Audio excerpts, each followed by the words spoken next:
She hid inside his empire for 3 years wearing fake glasses and a stolen name, and he let her. The most feared man in Manhattan's criminal underworld knew exactly who she was from the very beginning. Every time she nearly got caught, his hand moved quietly in the dark to protect her. No demands, no threats, no explanations, just silence. And when she finally walked into his office and confessed everything, trembling, furious, humiliated, he signed her freedom papers without reading a single line. That was the moment Zuri Bennett realized the most dangerous thing about Kang Tae-hyun wasn't his power. It was his patience. Drop a like, comment the city you're watching from, and follow this story to the end. Let's see how far this reaches. The contract arrived on a Tuesday, which was the kind of mundane detail that made it worse. Not a Friday, when the week was already broken and bad news felt appropriate. Not a Monday, when the body was still braced for punishment. A Tuesday, the most forgettable day of the week, and Zuri Bennett found it tucked inside a manila envelope between a utility bill and a coupon circular for a grocery store her mother hadn't shopped at in 6 years. She almost didn't open it. She was running late. She had a client presentation in 40 minutes, a coffee that had gone cold on the kitchen counter, and a subway line that had been running 12 minutes behind schedule every morning for the past 2 weeks without explanation or apology. She grabbed the envelope because her name was on it, slid it into her bag without thinking, and didn't look at it again until she was sitting on the train with her portfolio balanced across her knees and her earbuds in, and the city grinding past the scratched windows in long gray smears. The document inside was 7 pages long. It was written in formal legal language, dense, precise, the kind of language designed to feel inevitable. And it took her 2 full readings before her brain accepted what her eyes were seeing. Her mother had signed a contract 15 years ago. A marriage arrangement between the Bennett family and a family named Kang, formalized through a legal instrument that carried the weight of a binding agreement between 2 parties with significant financial entanglements. The Kang family, represented by a conglomerate called Black Phoenix Holdings, had provided the Bennett family with substantial capital investment during a period of severe financial crisis. In exchange, the agreement specified that the eldest daughter of Margaret Bennett, one Zuri Adayas Bennett, born in Brooklyn, New York, would formally enter into a marriage arrangement with the eldest son of the Kang family upon reaching the age of 26. She was 26 years, 3 months, and 11 days old. The contract gave her 30 days to accept. Zuri sat on that train for 4 stops past her station. She didn't notice. She was reading the document a 3rd time, not because she didn't understand it. She understood it fine. Her hands had gone cold, and she understood it perfectly. But because some part of her brain kept expecting the words to rearrange themselves into something less insane. They didn't. The document was real. The notary stamps were real. Her mother's signature at the bottom of page 6 was real. Margaret Adayas Bennett. In the same looping cursive she used to sign Zuri's school permission slips, the same hand that had braided her hair every Sunday morning when she was small. She got off the train at the next stop, stood on the platform while people pushed past her, and called her mother. The phone rang 4 times. "Zuri, when were you going to tell me?" Not a question. She didn't have the energy to make it a question. Her mother's silence lasted exactly 3 seconds, which was long enough to confirm that this was not a surprise to Margaret Bennett. "I was going to explain—" "When?" Zuri's voice was flat. She was watching a pigeon pick at something near the edge of the platform, and she was gripping her phone hard enough that her fingers ached. Before or after the 30 days ran out. The situation is more complicated than— "Mom." She pressed the back of her hand against her mouth for a moment. Breathed. "I need you to tell me that this isn't real." Her mother didn't say that. What she said instead was that the family had been in a very difficult position 15 years ago. What she said was that the Kang investment had saved them from losing everything. The house, the business her father had spent 20 years building, the stability that Zuri and her younger siblings had grown up taking for granted. What she said was that she had believed the arrangement would never need to be enforced, that the Kang family had moved on, that years of silence had felt like tacit dissolution. What she said finally, in a voice that was smaller than Zuri had heard from her in years, was, "They activated the penalty clause." Zuri closed her eyes. The penalty clause was on page 4. She had read it twice. If the engagement was not formalized within 30 days of the activation notice, the Bennett family would be required to repay the full original investment with 15 years of accumulated interest. The number at the bottom of that clause was not a number Zuri's family had. It was not a number her family could get. "I need to think," Zuri said. "Zuri, I need to think, Mom. I'll call you later." She hung up before her mother could say anything else, stood on the platform for another 2 minutes, and then walked back up the stairs into the morning because her client presentation wasn't going to give her the day off just because her life had detonated on a Tuesday. She was good at compartmentalizing. She had always been good at taking the thing that was destroying her and folding it up small, pressing it into a back corner of her mind, and functioning anyway. She gave the presentation. The clients loved the mock-ups. She smiled and shook hands and collected her things and took the train back to her apartment in Crown Heights. And it wasn't until she was sitting at her drafting table in the quiet of her own space, with her portfolio open in front of her and the contract unfolded beside it, that she let herself think clearly. She was not going to do it. That was the first thing, and it was non-negotiable. And she sat with it long enough to make sure it was solid. She was not going to marry a stranger. She was not going to let a piece of paper signed before she was old enough to understand what a contract was determine the shape of her life. Her mother's fear and her mother's debt and her mother's choices 15 years ago were real things. They were real and they mattered, and she would find a way to address them. But they were not going to swallow her whole. The second thing was harder. If she refused outright, her family lost everything. She spent 4 hours that night researching Black Phoenix Holdings. It took her 20 minutes to find out that the company was real, that it was large, larger than she'd expected, with subsidiaries across finance, real estate, and international trade. It took another hour to find that behind the legitimate corporate structure, if you knew where to look, there were the right kinds of whispers. The kind that didn't appear in press releases. The kind that appeared in the gaps between court filings and the careful language of anonymous financial journalism. Kang Tae-hyun, the current chairman of Black Phoenix Holdings, was 34 years old. He had inherited the company from his father 6 years ago. His public profile was minimal. A handful of photographs at industry events, a brief profile in a Korean business magazine that said very little of substance. His face in those photographs was composed, angular, watchful in a way that didn't read as nerves. He looked like a man who had decided exactly how much of himself to show and was showing precisely that much and no more. Below the surface of the corporate record, the whispers said other things. They said Black Phoenix was the legitimate arm of something older and less visible. They said the Kang family's reach extended well beyond boardrooms.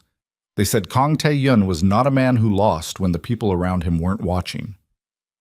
Zuri stared at his photograph for a long time. Then she pulled out a fresh piece of paper and started sketching. Not designs, not work, just shapes, the way she always did when her mind was working through something it hadn't solved yet.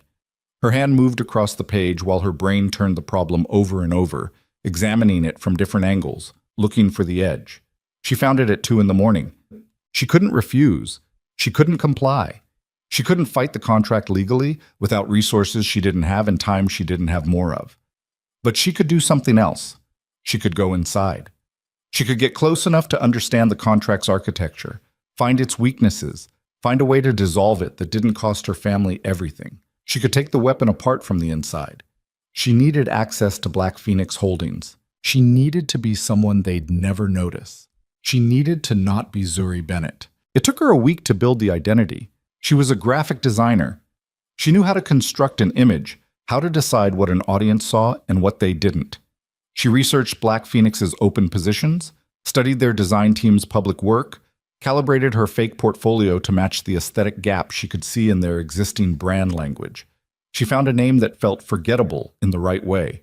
Rory Blake, plain enough to slide off memory, distinct enough not to raise flags. She altered her appearance in ways that were subtle but effective. A pair of heavy frame glasses that changed the geometry of her face, a shift in how she wore her hair, a wardrobe of oversized structured blazers that muted the silhouette she'd spent years building. She practiced a slightly different cadence in conversation, quieter, more deferential, the kind of person who was easy to overlook in a meeting. She applied for the junior design position under the name Rory Blake, with a portfolio that was good enough to get her in the door, but not so extraordinary that it would generate the kind of attention that led to photographs. She got the interview. She got the job. On a rainy Monday morning, 3 weeks after finding the contract, Zuri Bennett walked into the lobby of Black Phoenix Holdings as Rory Blake and did not look up at the security cameras and did not let her hand shake when the receptionist handed her a visitor badge and did not think about what she was doing, because if she thought about it for one more second, she was going to turn around and walk back out into the rain and never stop. She didn't think about it. She went up. The design floor was on the 22nd level. It was open plan, well lit, the kind of workspace that had been built by someone with enough budget to make it look like the kind of place where people wanted to work. Her team lead was a Korean-American woman named Ji-yeon Park, who had a precisely organized desk and a habit of giving feedback in bullet points, and who shook Zuri's hand with a firm grip and said, "Welcome to the team, Rory," in a tone that was professional and only mildly curious. Zuri shook her hand back and said, "Thank you. I'm excited to be here," in a voice that was steady, and found her assigned workstation, and sat down and opened her laptop and spent the first 2 hours doing exactly what a junior designer on her first day would do, orienting, observing, staying quiet. She was looking for the contract. She didn't find it in 2 hours. She didn't find it in the first 2 weeks. What she found instead was a company that was larger and more layered than its public profile suggested, a design department that was genuinely understaffed and therefore genuinely grateful for competent help, and a corporate culture that ran on a precise hierarchy that was almost never made explicit but was always felt. Kang Tae-hyun occupied the top floor. The executive elevator required a keycard she didn't have. She learned that he arrived before 7 most mornings and rarely left before 9 at night, and that his presence in the building was something the rest of the staff navigated around the way you navigate around weather, not with fear exactly, but with careful attention. She didn't see him in person for the first 3 weeks. Then she did. It was a Wednesday afternoon and she was coming back from the printer room on the 23rd floor. She'd taken the stairs because the elevator was slow, and she was carrying oversized mock-up boards, when she came around a corner and nearly walked directly into him. He was taller than she'd expected from photographs. He was wearing a dark suit with no tie, and he had a folder in one hand and a phone pressed against his ear with the other. And he stopped when she stopped, and for one suspended moment they were standing about 4 feet apart, and she was staring at him over the top of her mock-up boards, and his eyes were on her with an expression she couldn't fully read. He ended the call. "Are you lost?" he said.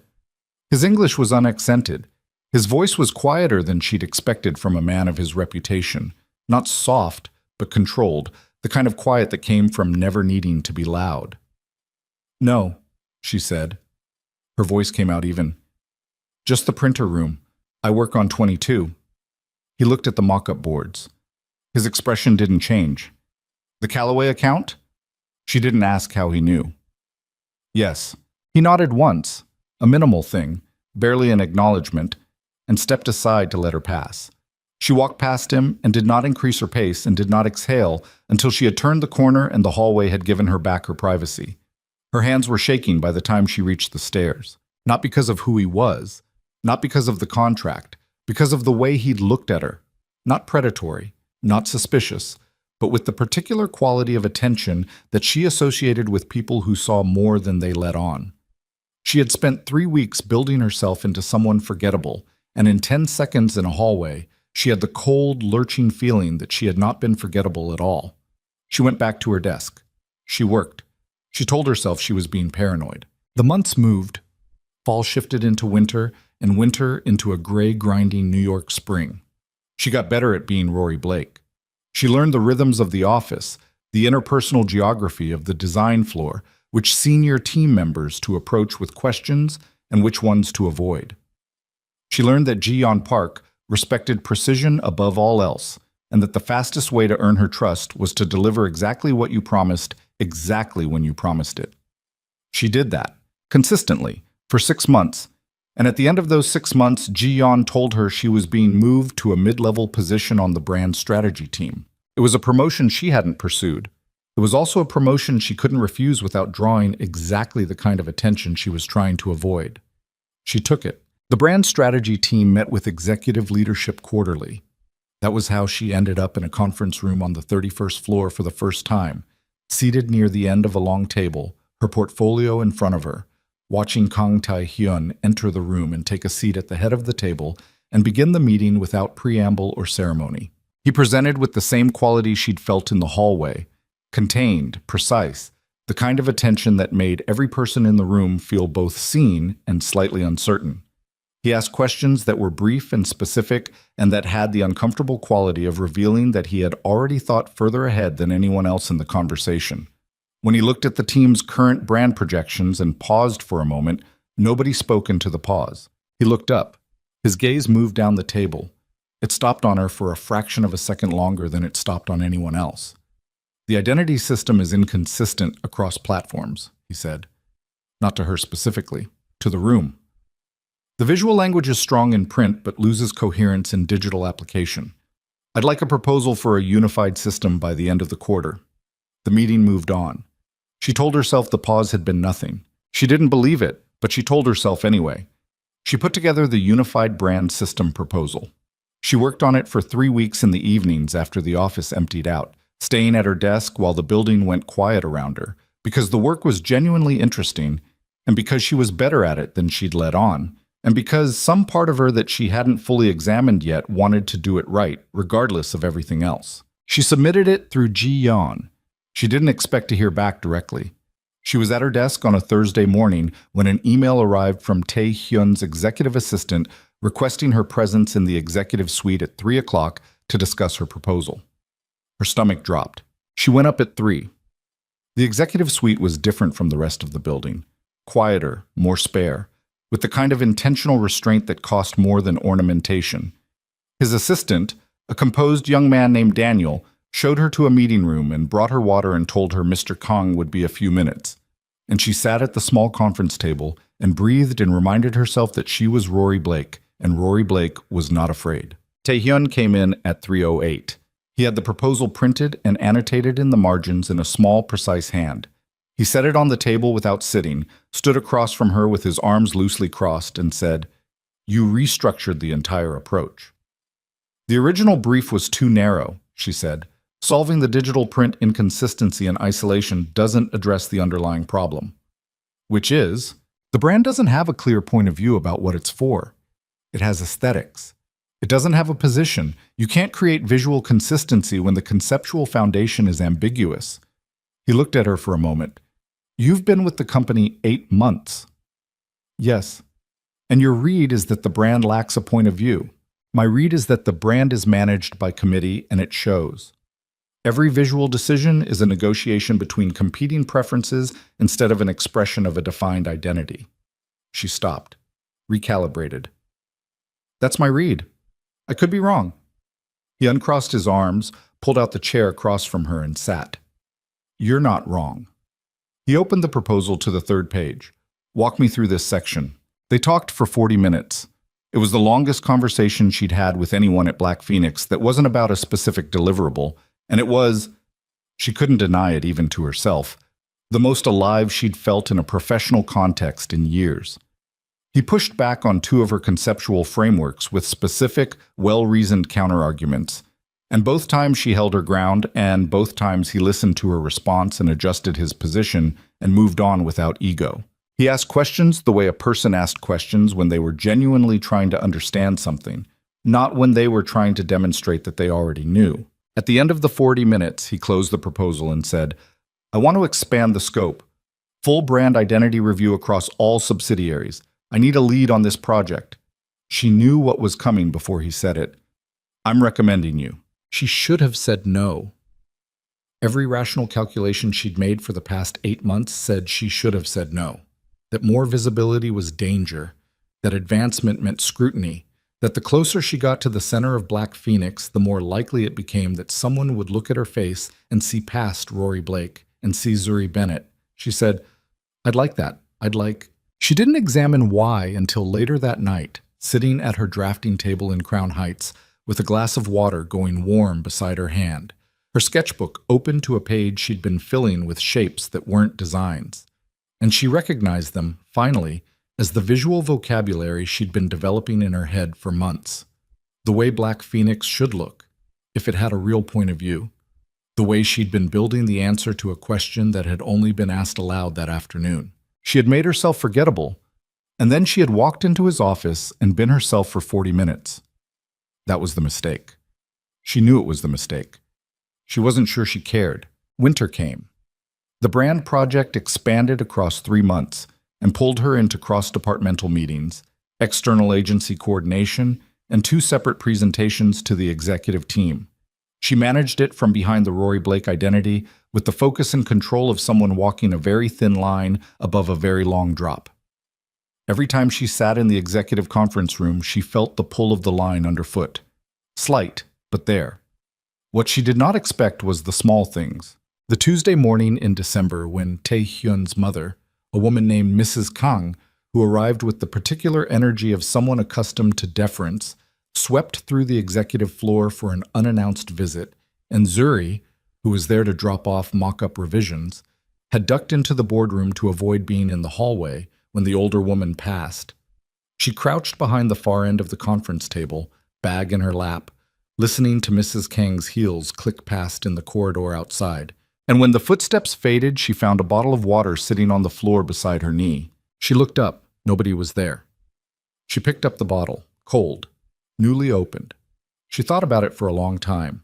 The February afternoon when a company photographer arrived to compile a staff directory, and Zuri spent 40 minutes maneuvering around the photo assignments on the design floor, volunteering to run coffee and review proofs and do anything that kept her out of the camera's frame. And when she came back to her desk, she found that her name had been removed from the photography schedule entirely and replaced with a note that she was working a remote assignment. She had not requested that. March, a corporate celebration for a subsidiary acquisition. The entire company on the rooftop terrace with champagne and city lights, and she was standing near the edge of a conversation with 2 members of the legal team when one of them asked her casually what brought her to Black Phoenix before her current position, and she felt the specific cold electricity of the question and started to answer, and across the terrace, across 20 feet and 2 clusters of people, Tae-hyun said something to the legal team member's supervisor that pulled both of them away mid-sentence, and the conversation dissolved before she had to answer. She stood at the railing afterward, looking at the city, and let herself think clearly for the first time in months. He knew. She didn't know how long he'd known. She didn't know what he was going to do with it, but the water bottle and the photography schedule and the rooftop and the 47 other small things she'd cataloged in the back of her mind for 8 months. They added up to something that only had one shape. He knew, and he wasn't saying anything. And every time the situation got close to dangerous, his hand moved quietly somewhere she couldn't quite see. She sat with that knowledge for a month. She turned it over. She examined it from every angle her mind could reach. She was still examining it, still turning it in her hands like a stone she couldn't identify.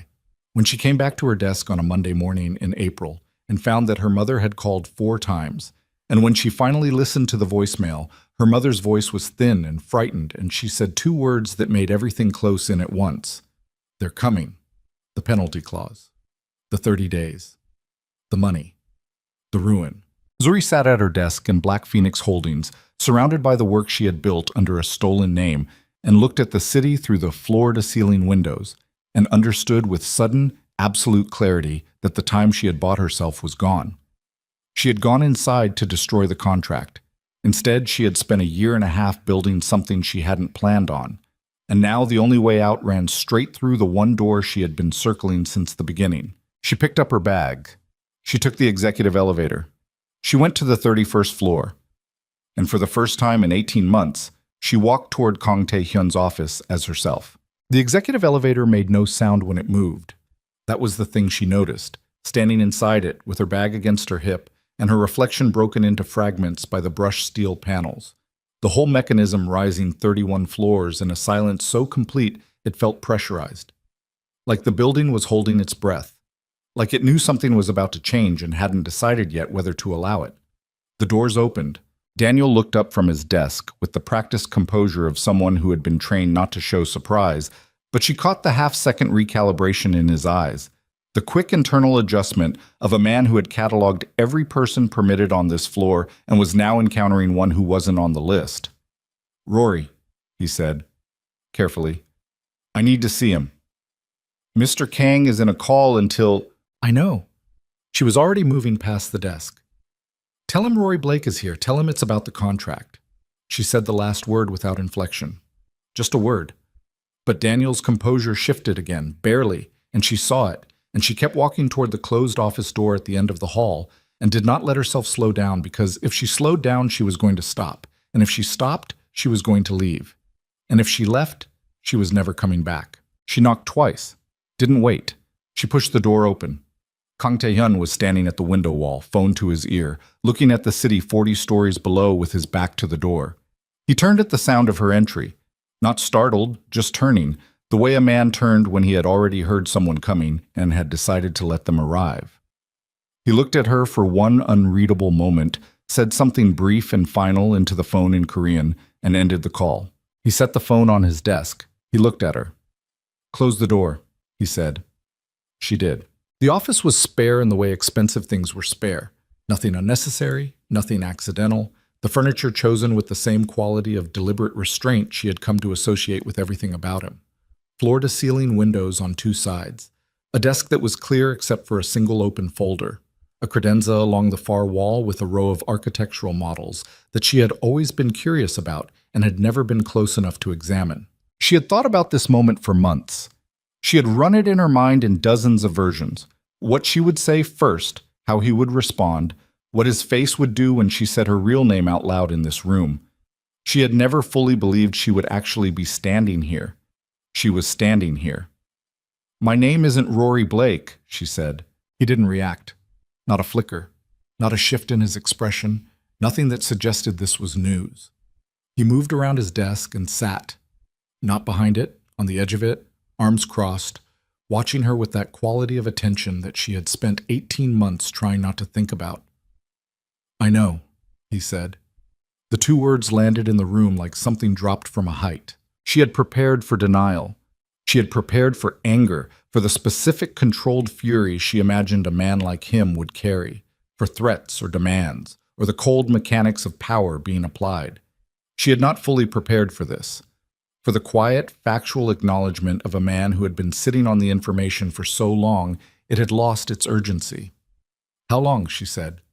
"The first month." She absorbed that. 1 month. She had been in this building for 18 months. "The hallway," she said. "The printer room." Before that. "Your portfolio had a piece in it, a brand identity project for a nonprofit. The color system was distinctive. I'd seen it before, in an industry showcase 3 years ago. The designer's name was Zuri Bennett." He uncrossed his arms, set his hands on the desk edge on either side of him. "I pulled your file after the hallway to confirm." She thought about the portfolio she had spent a week carefully calibrating. The piece she had kept because it was old enough, she'd thought, and obscure enough. She thought about the 3 weeks of careful identity construction. She thought about 18 months of performing invisibility. "And you didn't say anything?" "No." "Why?" He was quiet for a moment, not evasive. She had spent enough time reading his silences to know the difference between evasion and thought. This was thought.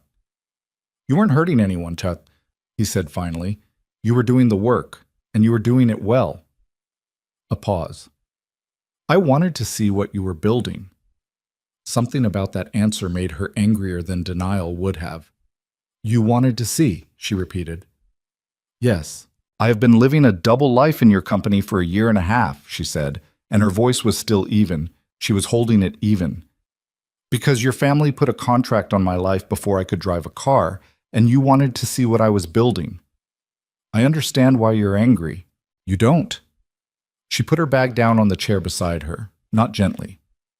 "You understand the words. You don't understand what it's like to be 26 years old and find out that your mother signed you away to a stranger, and you have 30 days to figure out how not to destroy your family in the process of refusing. You don't understand what it's like to walk into a building every single day for 18 months, knowing that if someone looks at you too closely, everything ends." Her voice was steady, but her hands were not. She pressed them flat against her thighs. "So, no, you don't understand why I'm angry." He didn't argue with that. She opened her bag and took out the envelope. It had been in her bag since her mother's voicemail. She had printed it that morning, the dissolution agreement her lawyer had drafted. 7 pages that said in formal legal language that the contract between the Bennett family and the Kang family was null and void, that the penalty clause was unenforceable, that both parties agreed to release each other from all obligations. Her lawyer had told her the enforceability argument was weak. She knew that. She set it on his desk. "I need you to sign this," she said, "and I need you to not enforce the penalty clause. My family doesn't have that money." She made herself meet his eyes. "I know you could make this very difficult. I know what you can do, and I'm here anyway because there isn't another option, and I'm done pretending there is." He looked at the envelope. He didn't pick it up. "There's something I need to tell you first," he said. "I don't want Zuri." Her name, her real name, in his voice, in this room, stopped her completely. She hadn't heard her own name spoken aloud in this building in 18 months. The sound of it hit her somewhere she hadn't expected. He picked up the envelope, not to open it, just held it for a moment, turned it once in his hands. "I didn't activate the penalty clause," he said. "My mother did, 3 weeks ago, without my authorization." He set it back down. "I found out 4 days after the fact." She stared at him. "That's—" She stopped. "That's not—" She stopped again. The notice came from Black Phoenix. From her, using the company's legal infrastructure. She has certain legacy authorities in the family structures, things I haven't fully restructured. His jaw moved slightly. "That's an internal problem I should have resolved earlier."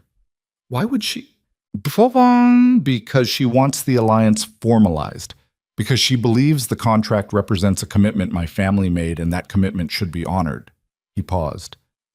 "Because she found out approximately 2 months ago that you were working in this building." The room got very quiet. "She knows who I am," Zuri said. "She suspects. She doesn't have confirmation. She's been—" He stopped, started again more carefully.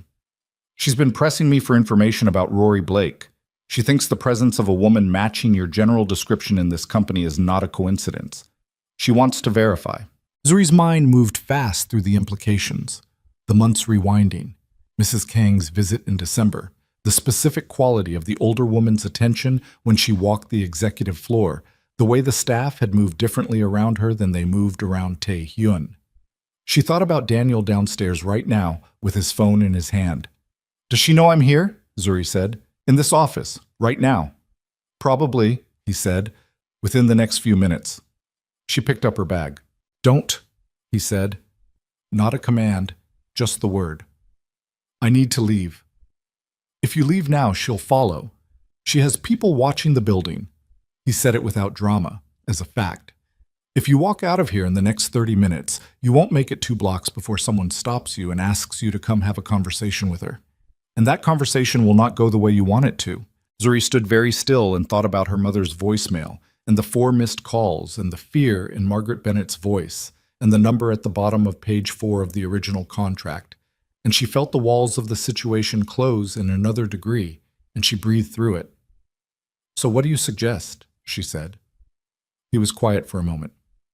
"Stay," he said. 15 minutes. Let me make a call." She almost laughed. "Stay. I know how that sounds." "Do you?" "Yes." Something moved briefly in his expression. Not quite humor, not quite pain, something in between that she didn't have a name for yet. "I know exactly how that sounds, and I'm asking anyway." She didn't sit. She stayed standing, her bag on her shoulder, and looked at the city through his windows while he picked up his phone and made a call in Korean, speaking quietly, the conversation brief and final in tone. She didn't speak Korean well enough to follow it. She watched the city and breathed and told herself that the situation was still controllable because she needed to believe that. He ended the call. "She's being redirected to a lunch meeting that will last approximately 2 hours, he said. "Her chief of staff will keep her occupied. You can do that." "When I need to." He stood from the desk. "It buys time, that's all." She turned back from the window. He was standing close enough that she was aware of the specific quality of the silence between them. Not uncomfortable, which was almost the most unsettling thing about it. She had spent 18 months keeping a careful, calibrated distance from this man. She had built systems for it. The systems were not working the way they were supposed to. "She's not going to stop," Zuri said. "Your mother." "No." "And the penalty clause." I'll handle the penalty clause. She shook her head. I'm not asking you to handle it. I'm asking you to sign the dissolution agreement and let my family walk away from this clean. That's all I'm asking. I know. Then sign it. He looked at her for a long moment. Then he walked to his desk, picked up a pen, opened the envelope, and read through the document with the focused speed of someone who read legal documents often. He went through all 7 pages. He didn't rush. She watched him read and told herself she wasn't watching him and kept watching anyway. He signed it on the last page. His signature was small and controlled, the way everything about him was small and controlled. He closed the document, put it back in the envelope, and held it out to her. She took it. Thank you, she said. Don't thank me. Why not? Because it doesn't solve the problem, he said. My mother activated that clause without my authorization, but that doesn't make it invalid. Your family's legal exposure is real, and it doesn't disappear because I signed a dissolution document your lawyer drafted. She'll challenge it. Zuri looked at the envelope in her hands. Then I'll fight the challenge. With what resources? She didn't answer that because she didn't have an answer. The room stayed quiet for a moment. There's another option, he said. She looked up. I'm not proposing the contract, he said, and his voice was careful in a way that told her he had thought about how to say this before she arrived. I'm aware of how that sounds, and I'm not suggesting it, but there is a structural path that removes the leverage entirely, that makes the penalty clause irrelevant because it closes the conditions under which it can be applied. What kind of structural path? A formal announcement of an engagement, he said. Temporary, staged, long enough for me to remove my mother's legacy authorities from the company structure and dismantle the clause properly. 3 months, possibly 4. Then a mutual dissolution that the family couldn't legally contest because the contractual conditions would have been technically met and voluntarily ended. She stared at him. You're asking me to pretend to be engaged to you? I'm describing an option. That is insane. It's the cleanest path to protecting your family without a legal fight that could take 2 years and cost more than the penalty clause.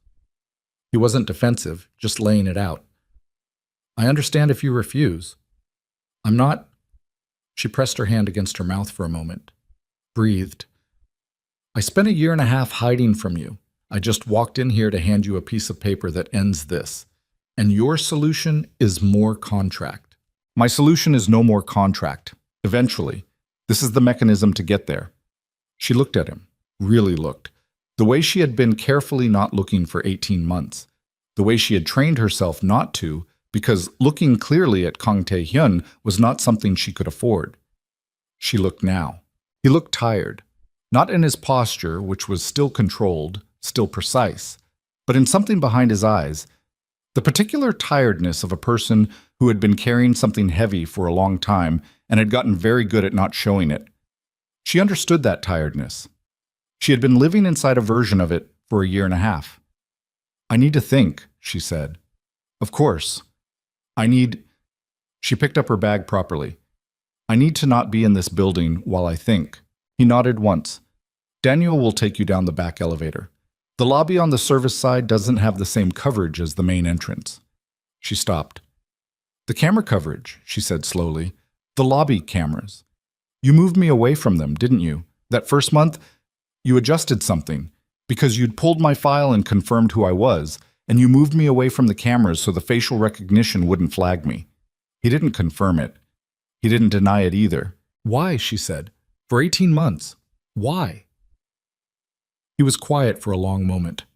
Outside the windows, the city moved in its relentless way. Sirens somewhere far below, a helicopter crossing the gray sky, the million small mechanical sounds of a place that never fully stopped. Because you came here to fight, he said, and I didn't want to take that away from you. She looked at him for a moment longer than she meant to. Then she walked to the door. She had her hand on the handle when his voice came across the room, quiet and even. The photograph, he said, from the industry showcase, the nonprofit project. She stopped. You designed a visual identity for a youth literacy program in the Bronx. The case study described it as pro bono work.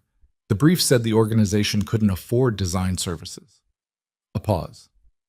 The system you built them was better than anything our internal team produces on full budget. She didn't turn around. I kept the catalog page, he said, from the showcase. I've had it for 3 years. Her hand tightened on the door handle. I'll let you know my answer, she said, and she opened the door and walked out before he could say anything else that she wasn't ready to hear. The back elevator was where he said it would be. Daniel appeared at her elbow with the practiced discretion of someone who had been briefed without being told everything, and he walked her to the service corridor without asking questions.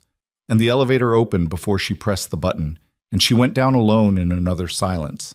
This one different from the first. This one full of things instead of empty. She came out on a side street she didn't usually use. The air was cold and smelled like diesel and standing water. She stood on the sidewalk with the dissolution agreement in her bag and Tae-hyun's voice still in her ear. Because you came here to fight, and I didn't want to take that away from you.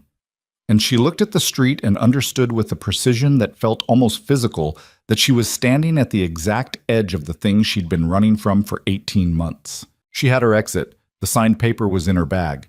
And it wasn't going to be enough. She already knew it wasn't going to be enough. She had known it, probably, before she came up. The penalty clause was real, and Mrs. Kang was real, and a signed dissolution document from a lawyer with limited resources was not going to hold against the legal infrastructure of a company like Black Phoenix. She had her exit, and she couldn't use it, and the only other door was the one that led back inside. She was still standing on the sidewalk, not moving, when her phone rang. She looked at the screen. It wasn't her mother.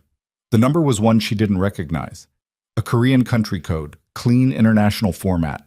She stared at it for 2 full rings. She answered. A woman's voice, clear, cultured, with the specific precision of someone who had learned English as a performance rather than a language. Miss Blake, the voice said. Or perhaps I should use your real name. I think that would be more honest, don't you? My son has always preferred honesty, even when he practices other things. Zuri's hand went cold around the phone. Mrs. Kang, she said. We should meet, the woman said pleasantly. Today, I think. Before you make any decisions you can't take back. I know a place near the building. Very quiet. Very private. I'll text you the address. A pause, perfectly timed. I do hope you'll come, because the alternative I have in mind for your family is considerably less comfortable than a conversation. The call ended.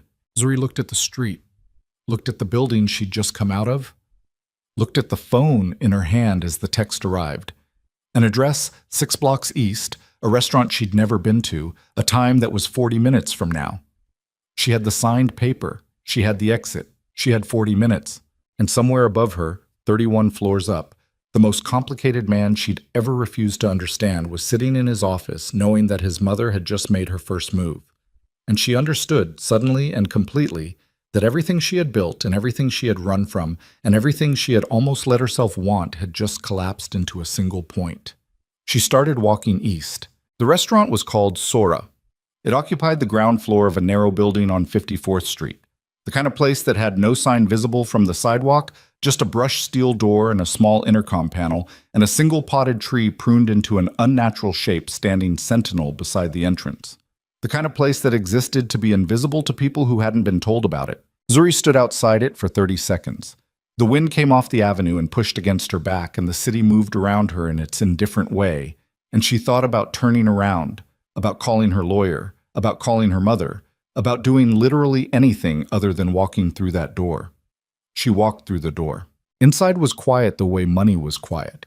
Not silent, but insulated.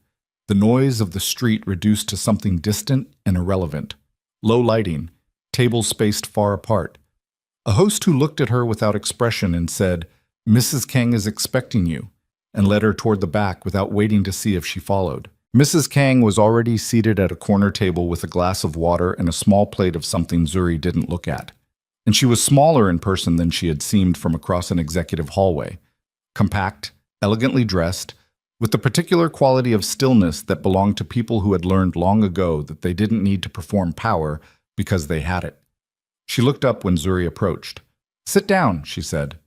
Not unkindly, just as a fact. Zuri sat. Up close, the resemblance to Taehyun was specific and strange, something in the set of the eyes, the quality of the attention. But where Taehyun's watchfulness had always felt to Zuri like a form of patience, his mother's had the quality of assessment. She was being measured. She had been being measured since before she sat down. You're prettier without the glasses, Mrs. Kang said. Zuri said nothing. That was a compliment. You don't have to look at me like that. The older woman lifted her water glass, took a small sip, set it down with precision. I've known about you for 4 months. In case you're wondering how thorough my information is.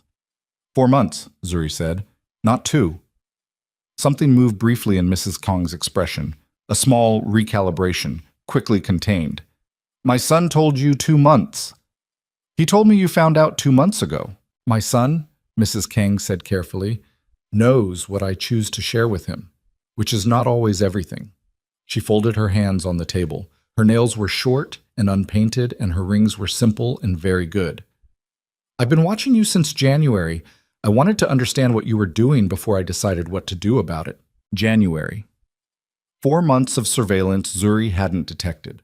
She thought about all the small, careful movements of the past 18 months, the routes she varied, the cameras she tracked, the identity she'd maintained with such methodical precision, and felt something cold move through her that wasn't quite fear and wasn't quite anger, but lived in the territory between them.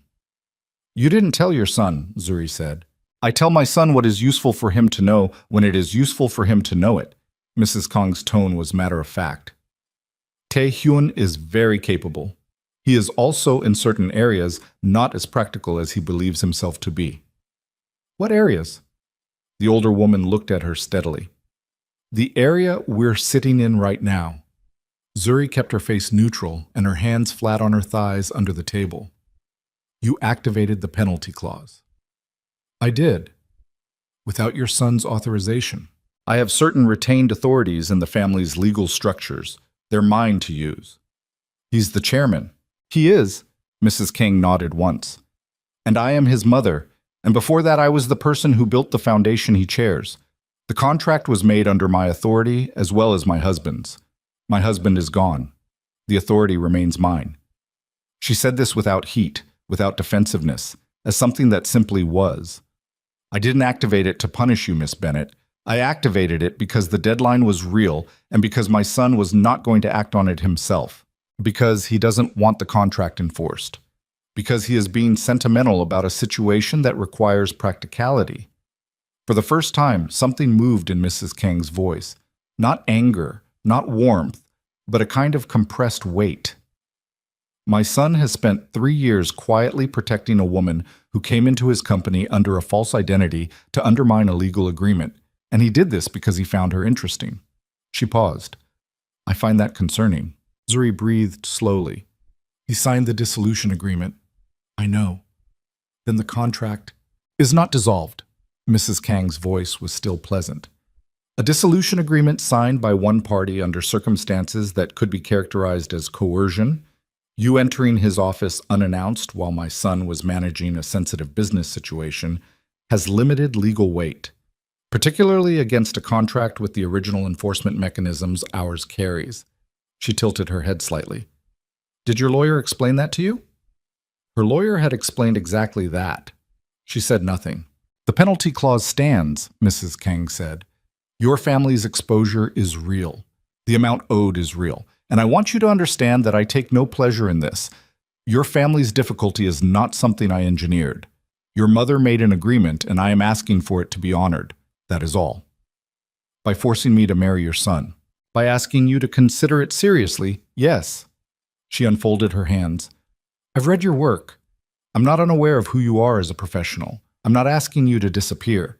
I'm asking you to stop running from something that might not be worth running from. Zuri looked at the woman across the table and felt something crystallize in her chest. Not the cold fear of the past hour, but something cleaner and harder. You don't know what it's worth running from. You don't know anything about what I want. No, Mrs. Kang agreed. I don't. That's fair. She reached into the structured bag beside her chair and took out a folder. She placed it on the table between them and did not push it forward, just left it there, in the neutral space, like something she was offering rather than delivering. But I know what your family owes, and I know what happens to people who owe that amount to this family and cannot pay it. Her voice didn't change. I want you to read what's in that folder before you make your decision. Zuri looked at the folder. She picked it up. Inside were 8 pages. She read the first one and her hands went very still. It was a financial document, a detailed breakdown of her family's current debt structure, but not just the Black Phoenix obligation. Everything. Her mother's second mortgage, her brother Marcus's business loans. The medical debt from her father's illness 3 years ago that she had not known was as large as it was. The lines of credit. The gaps in the picture she had been carrying in her head of her family's situation, filled in now with numbers she had not had access to, in a document that could only have been assembled by someone with significant investigative resources. The total at the bottom of the page was not a number she had known. It was worse than the penalty clause by a factor she needed a moment to process. "Where did you get this?" she said. Her voice came out flat. "Financial information about people who are connected to my family's interests is something I make it my business to understand." Mrs. Kang's tone was not apologetic. "Your mother's situation is more precarious than she has let you know. The Black Phoenix penalty clause is the largest single item, but it is not the only item. If your family loses the legal fight over the clause, and they will lose, Miss Bennett, I want you to be clear-eyed about that. The cascade effect on the rest of their financial position will be severe." Zuri set the document down. She picked up the next page. It was a different kind of document, a property record.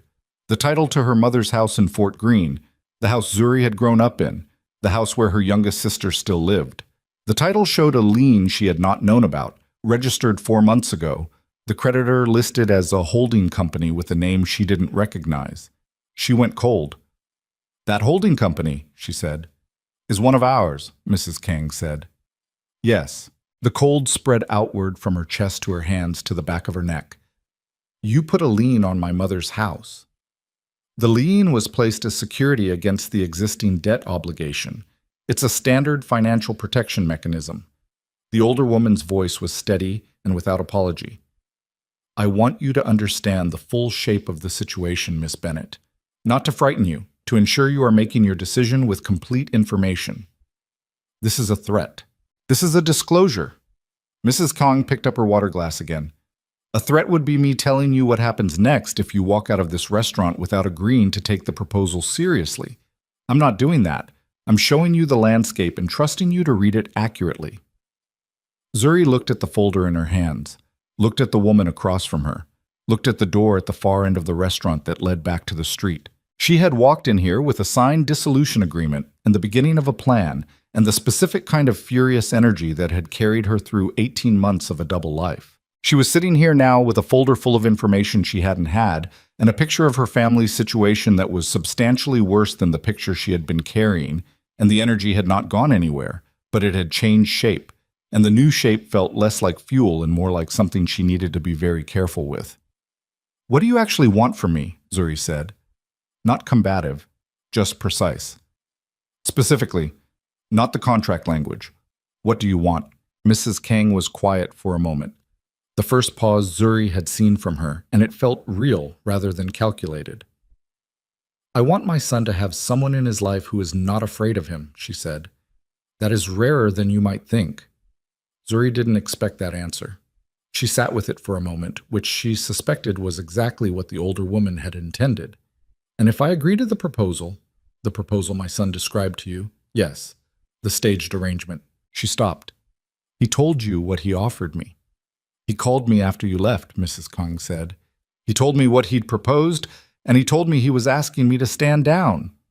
Something moved in the older woman's expression. Brief, complicated. "He also told me that if I moved against you or your family before you had time to make a decision freely, he would dissolve my retained authorities himself. Today." Zuri stared at her. "He threatened his own mother. He communicated a boundary." Mrs. Kang's voice was dry. "Which is something he does not do often, which is why I take it seriously when he does." She looked at Zuri directly. "And which is the reason I am sitting here talking to you instead of doing the other things I considered doing." The restaurant was very quiet. Zuri was aware of the sound of her own breathing, of the distant noise of the city coming through the insulated walls, of the folder open on the table between two women who were studying each other with the careful attention of people who had each decided the other was not to be underestimated. "The lien on my mother's house," Zuri said. "If I agree to the proposal. Temporary, staged, as Tae-hyun described. What happens to it?" It would be suspended for the duration and dissolved at the end with the rest of the arrangement and the other debts. The Black Phoenix obligation would be restructured. The rest is outside my direct control, but I have relationships with most of the creditors involved. I can make calls. What do you get? 3 months of my son's peace of mind, Mrs. Kong said, which he has not had in years, and which he will not admit to wanting. And perhaps, if things go as I suspect they might, something more durable than a staged arrangement. She held up one hand slightly, a small gesture. I'm not so sentimental as to bet the family's legal position on a romance. I'm practical. The practical calculation says this arrangement resolves the debt structure cleanly and closes the contract on terms that are acceptable to all parties. Everything else is additional. Bam! Das ist Beititz. Zuri closed the folder, picked it up, put it in her bag beside the dissolution agreement, which felt now like a document from a different version of today. I need to call my mother, she said. Of course. And I need to call my lawyer. Naturally. She stood up. Mrs. Kang did not stand, just looked up at her with the same quality of steady attention, waiting. If I find out, Zuri said, that there is any piece of this that you haven't disclosed, any lien, any debt, any document, any leverage I don't know about, I will burn every piece of this arrangement to the ground, and I will accept the consequences, and I want you to understand that I am not saying that as a negotiating position. Mrs. Kang looked at her for a moment. I believe you, she said. And for the first time, something in the older woman's expression shifted. Not warmth, exactly, but something adjacent to respect. That's why I'm not concerned about us reaching an agreement. Zuri picked up her bag. She walked to the door. Outside, the city hit her immediately. The noise, the cold, the diesel smell. The specific texture of Manhattan in early afternoon, when the lunch crowd had thinned and the streets were in transition between urgencies. She stood on the sidewalk and pulled out her phone. She called her mother. Margaret Bennett picked up on the first ring, which meant she had been sitting with her phone in her hand. Zuri, I need you to listen to me, Zuri said. Her voice was steady. She had made it steady. I need you to listen to everything I say and not interrupt until I'm done. Can you do that? A pause. Yes. She told her mother about the folder, the complete debt picture, the lien on the house. She said the numbers clearly, without softening them, because her mother needed to understand the actual shape of the situation, and the time for managing information had passed. Her mother was quiet through all of it. She could hear her breathing, could hear the specific quality of the silence of a woman absorbing something she had been half expecting and wholly dreading. When she finished, her mother said, How bad? Bad, Zuri said, but not unsurvivable. There's a path. She looked at the traffic moving on 54th Street. I need you to trust me. I trust you. I need you to not ask me for details right now because I don't have them all, and I don't want to tell you something that changes. A longer pause. Okay? I'll call you tonight. She ended the call, stood for a moment with the phone in her hand. Then she called Tae-hyun.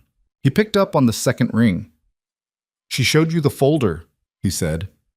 Not a question. Yes. Zuri started walking, not toward the building, not toward the subway, just moving, because she needed to move while she talked. You knew about the lien. I found out this morning. When I found out about the penalty clause activation, I started looking at what else had been done without my authorization. The lien was placed 8 weeks ago. His voice carried something controlled and compressed that she recognized as anger managed very carefully. I'm sorry, I should have found it sooner.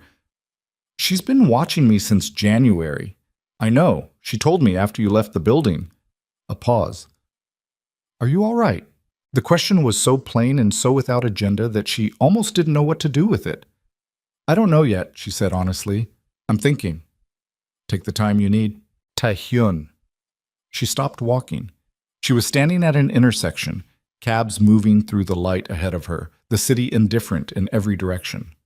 The things you told me this morning, about why you didn't expose me, about the photograph, about keeping the catalog page. She pressed her hand briefly against her eyes. Were those true? The pause before he answered was very short. Yes. All of it.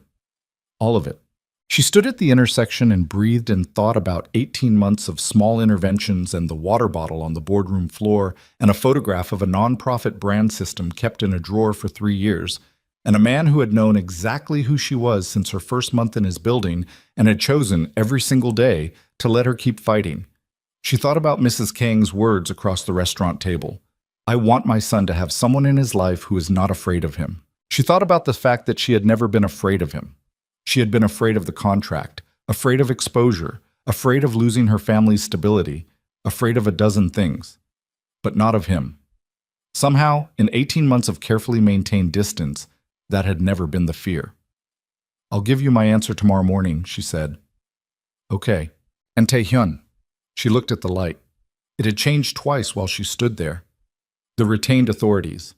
Your mother's legacy access to the company's legal structures. I need you to dissolve them. A pause. I was already planning to. Today, she said. Not eventually. Today. Another pause. Shorter. Yes. She hung up. The light changed again. She crossed the street with the crowd and kept walking, and didn't stop because if she stopped, the full weight of the day was going to land on her all at once, and she needed to be moving when it hit. She walked 6 blocks without direction, without destination, and when she finally stopped, she was standing in front of a coffee shop she didn't know, looking at her reflection in the glass. No fake glasses, no oversized blazer, just her own face in the city light looking back at her. She looked tired. She looked like herself. She went inside and ordered coffee and sat at a small table near the window and opened her bag and took out the folder and the dissolution agreement and laid them side by side on the table and looked at them for a long time. The dissolution agreement was real. Ta-hyun's signature was real. It was the exit she had come into that building to get. The folder was also real. The numbers were also real. And the exit the dissolution agreement represented led somewhere her family could not afford. She thought about the conversation with Tae-hyun in his office, the 40 minutes that had felt like the most honest professional conversation she'd had in years. She thought about the way he'd said you came here to fight without making it sound like an accusation. She thought about the architecture models on his credenza that she had never been close enough to examine and had spent 18 months being curious about. She thought about what it would mean to stop running. Not compliance, not surrender, something else. Something she didn't have a clean word for yet, something that looked like walking back into a situation with her eyes open instead of her disguise on, choosing the terms instead of fleeing the one she'd been handed. She folded the dissolution agreement carefully and put it back in the envelope. She left the folder open on the table. She picked up her coffee and looked at the street through the window and made the decision that she had been making in pieces for longer than she wanted to admit. Tomorrow morning, she would give him her answer. Tonight, she needed to do one thing first. She needed to go home, to her apartment in Crown Heights, to her drafting table and her sketchbook, and the studio she had built on the salary she'd earned under a name that wasn't hers, and she needed to start designing something real, something that could only be made by Zuri Bennett, not Rory Blake. Something that told the truth about what she saw when she looked at Black Phoenix from the inside. Because if she was going to walk back in there, she was going to walk in as herself, completely, with everything she actually had. And she was going to make it impossible for anyone in that building, including Kang Tae-hyun, to look away. She finished her coffee. She packed her bag. She stood up and buttoned her coat and walked to the door. And as she pushed it open, the late afternoon light came at her low and sharp and turned everything on the street gold for a moment. And she squinted into it and kept moving because the city, she worked through the night. Not the frantic, panicked kind of working she had done in the early months at Black Phoenix. The kind driven by fear of exposure, by the constant low-level alarm of someone who knew they were standing on borrowed ground. This was different. This was the working she did when she was most herself.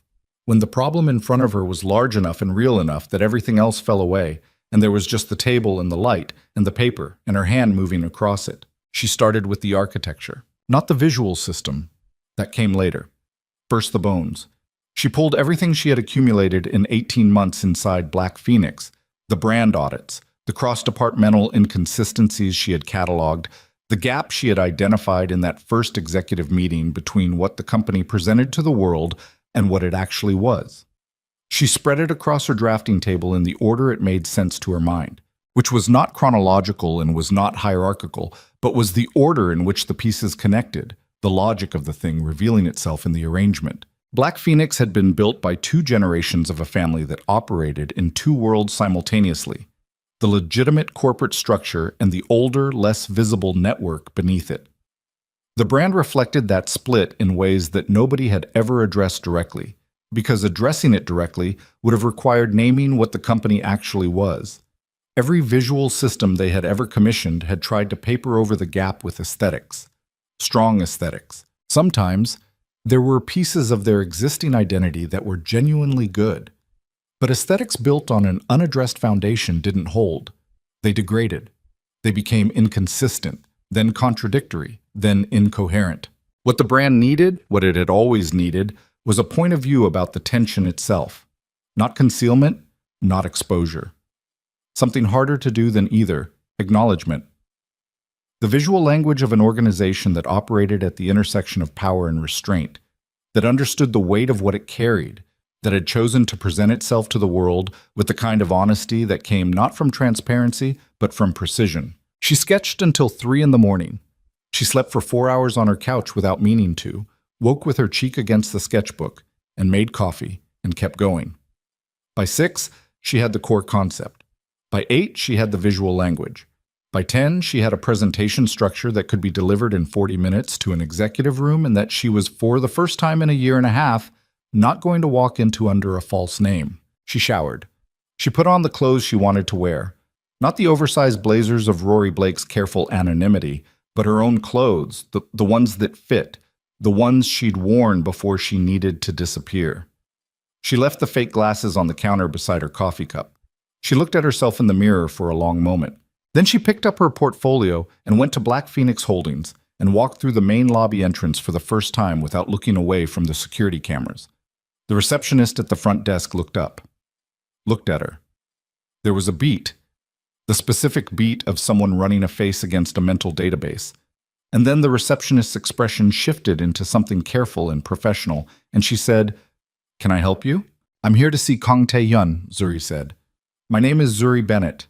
She said it at normal volume. She didn't look around to see who had heard. She was shown up.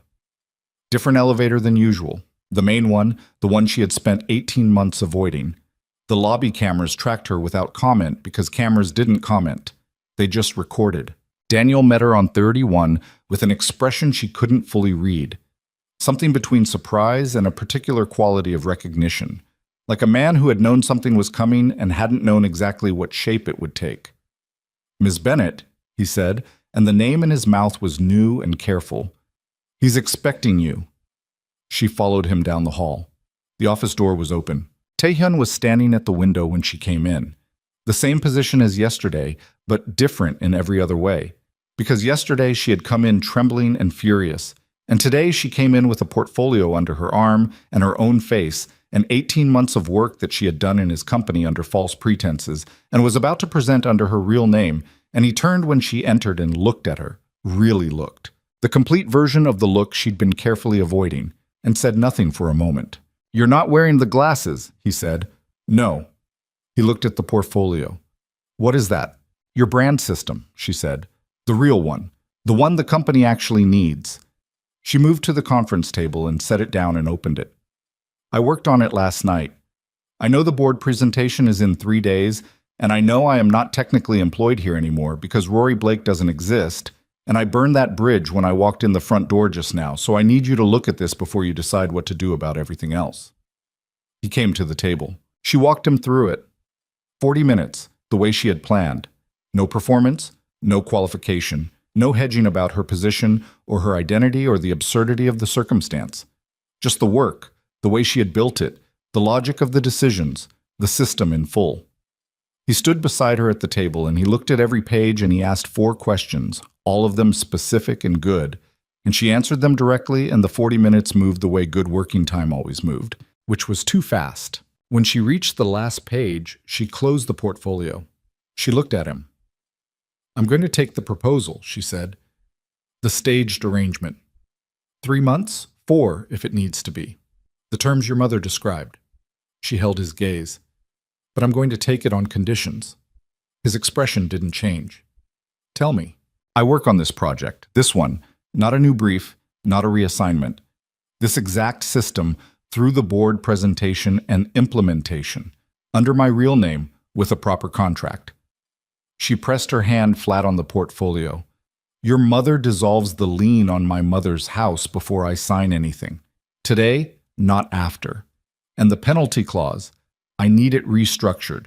Not eliminated, not yet, because I understand the legal architecture, but restructured so that my family's exposure is capped at an amount that won't destroy them if something goes sideways. Done, he said. Immediately. She blinked. She had been prepared to argue. You didn't negotiate. The conditions are reasonable, he said. I was going to offer most of them before you asked. She looked at him for a moment. This is a strange situation. Yes. I want you to know that I'm not doing this because I don't have other options, she said. I have other options. They're worse, but they exist, and I want you to understand that I'm making this choice with my eyes open. I know that, he said. I've known you for 18 months. I know how you make decisions. Something about that landed differently than she expected.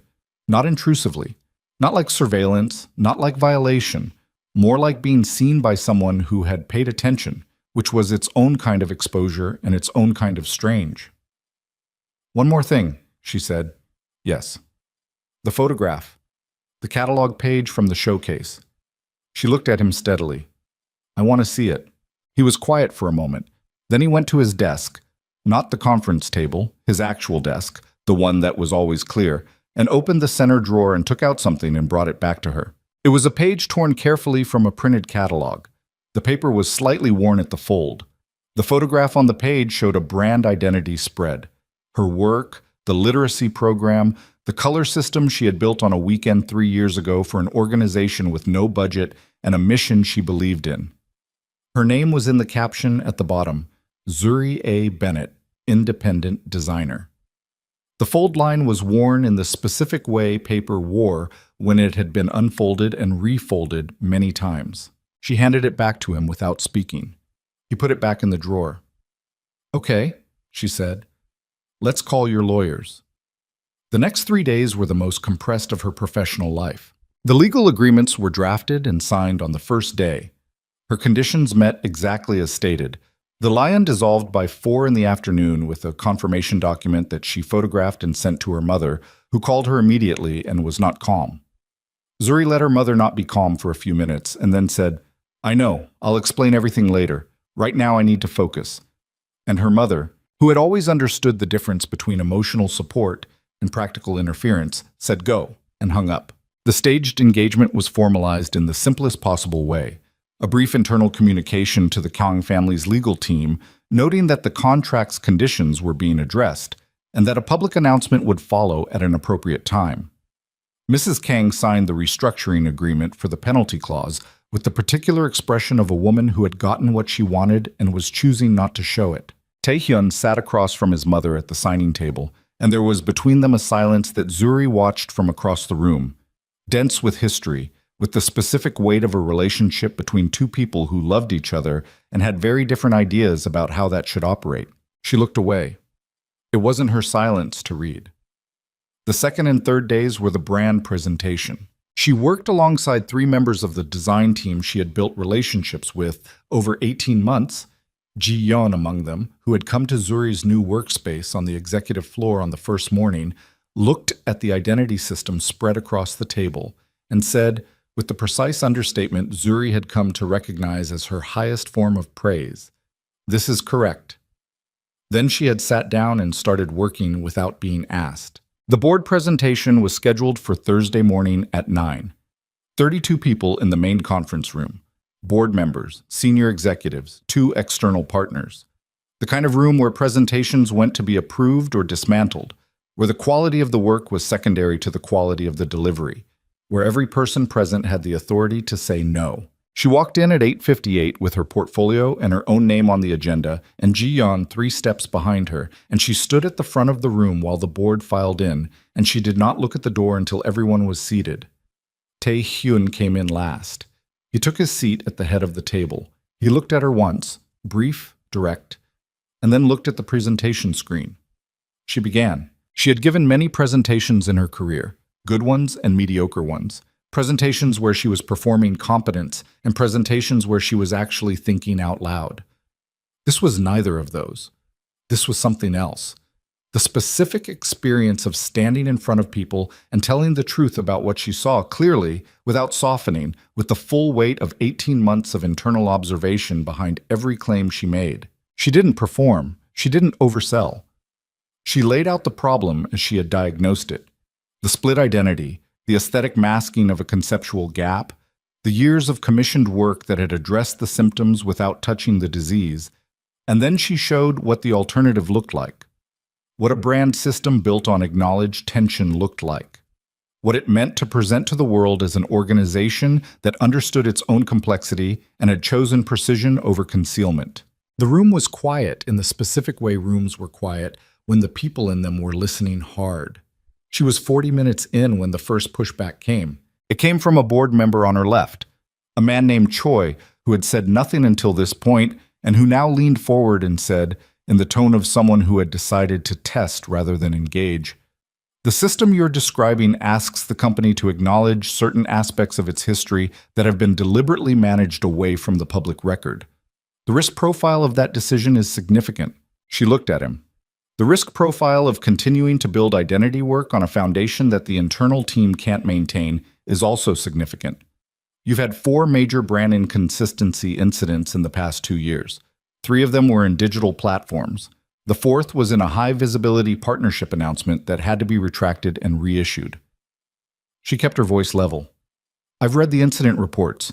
The inconsistency isn't cosmetic. It's structural. And it will get worse, not better if the foundation doesn't change." "You've read the incident reports," Choi said. "I've been in this company for 18 months, she said, under a different name, which is a separate conversation that I'm prepared to have with anyone in this room who wants to have it. But the access I had in that time was real, and what I built from it is in front of you." The room was very still. Taehyun said nothing. He was watching the room. Choi looked at her for a long moment. Then he looked at the screen. Then he looked back at her. "Continue," he said. She continued. The presentation ended at 10:47. The room deliberated for 11 minutes, which was fast by any standard. And when the board chair looked up from the table, he said, "We'll move forward with the proposed system. Implementation timeline and budget to be confirmed by end of week." Jiyeon, standing at the back of the room, allowed herself one brief, precise nod. Zuri closed her portfolio. She was packing up at the front of the room when the board members filed out, when the executives stopped to speak to each other in the low-register way of people who had made a large decision and were already thinking about the next one, when the room thinned to 3 people and then 2 and then 1. Tae-hyun was still at the table. He had not moved through the clearing of the room. He sat at the head of the table with his hands flat on the surface in front of him, and he looked at her with an expression she didn't have a word for.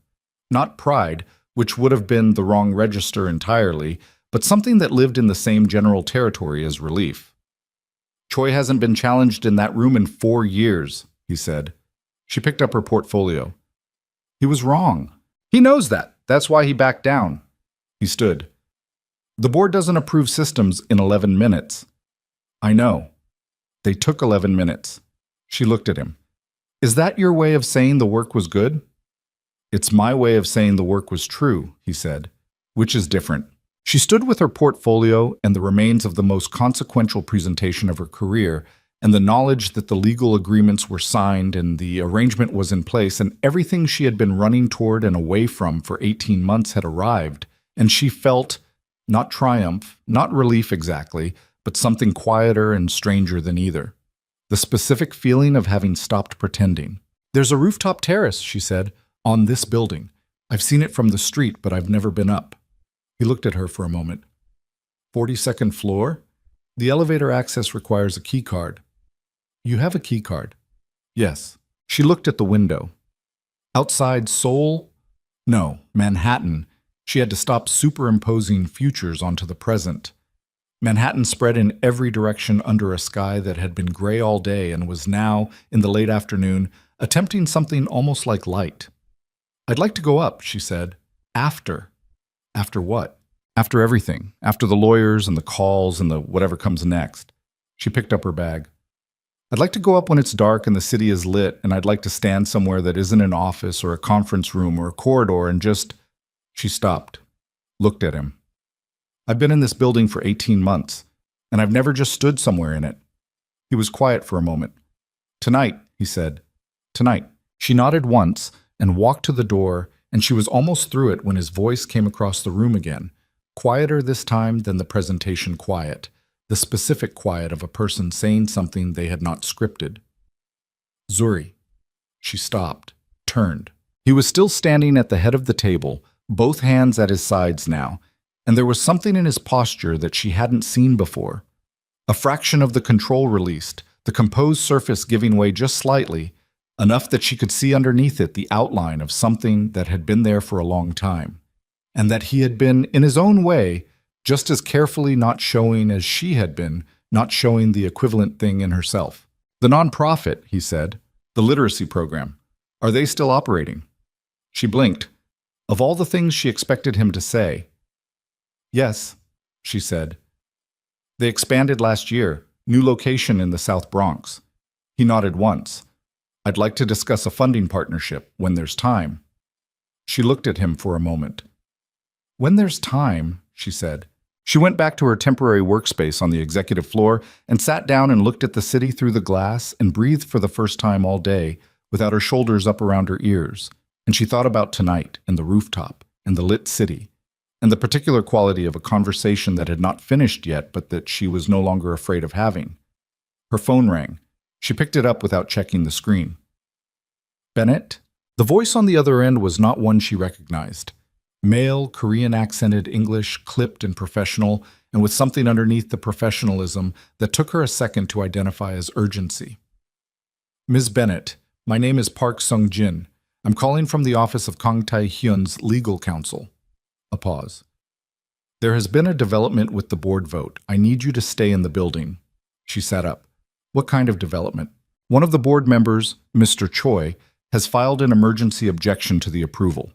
He's claiming that the presentation was made under false pretenses, that the identity of the lead designer was misrepresented to the board, and that the approval should be vacated pending an investigation." Her jaw tightened. "My identity was disclosed, in the presentation, in front of the full board." He's arguing the disclosure was insufficient, and that the board was not given adequate time to consider the implications of approving a project led by someone who used a fraudulent identity to gain access to the company. Another pause. He's also filed a separate complaint with the company's ethics board, alleging that the staged engagement announcement constitutes a manipulation of company governance. She stood up. "There's more." The voice was careful now. "Mr. Choi has indicated that he has documentation about the original contract between your family and the Kang family, about the financial arrangements surrounding it. He's suggesting the documentation is sufficient to bring the arrangement into public scrutiny." She was already moving toward the door. "Where is Tae-hyun?" she said. "He's in an emergency meeting with the board chair. Ms. Bennett," the voice dropped slightly. "Mr. Choi is not acting alone. We believe there are 2 other board members who coordinated with him in advance. This was planned before the presentation." She stopped in the doorway. "Before," she said. "The objection documentation was pre-prepared. It was filed within minutes of the vote closing." A beat. "Someone gave him the information about the contract and about your history in this company before today. Someone with access to materials that should have been confidential." The cold that moved through her was different from the cold in the restaurant.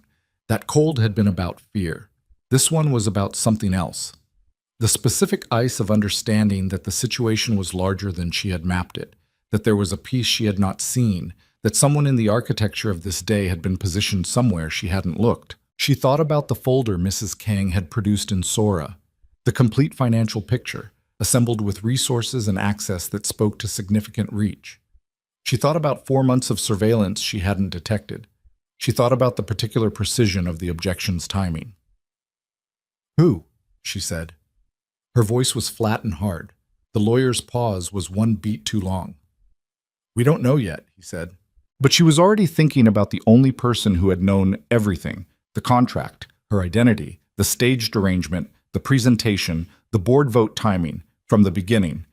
The only person whose access to all of it was structural rather than incidental. The only person who had shown her the folder as a display of knowledge and called it a disclosure rather than a... She didn't finish the sentence in her head. She didn't need to. She was already moving down the corridor toward the conference room where Tae-hyun was meeting with the board chair, her phone still in her hand, the lawyer's voice trailing into silence because she had stopped listening and started thinking, and the thinking had landed her in one place with the particular finality of a door closing.